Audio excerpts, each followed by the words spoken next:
Yani kama mpaka leo hii unatumia USB wire kuhamisha vitu kutoka kwenye Android phones kwenda kwenye laptop yako, bado unaishi kizamani sana.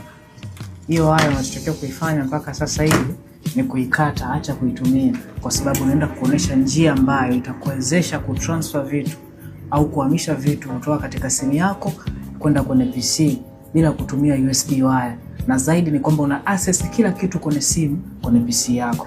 Unachotakiwa kufanya katika PC yako, let's do this. Hatua ya kwanza, utaenda kwenye Play Store yako, utadownload hii application inaitwa Wi-Fi FTP Save, utai-open. Ukisha-open utabonyeza start, itakuletea save URL ambayo ni hii hapa.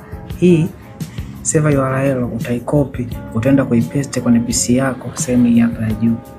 Kwenye this is PC, ukifungua this is PC utaenda kuicopy ile URL. Ukisha-copy press enter.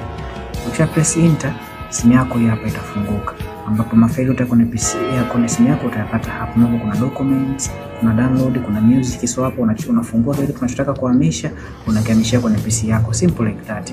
Lakini hakikisha PC yako au laptop yako na simu ziko connected kwenye the same Wi-Fi. Follow your account kwa tech kama hizi.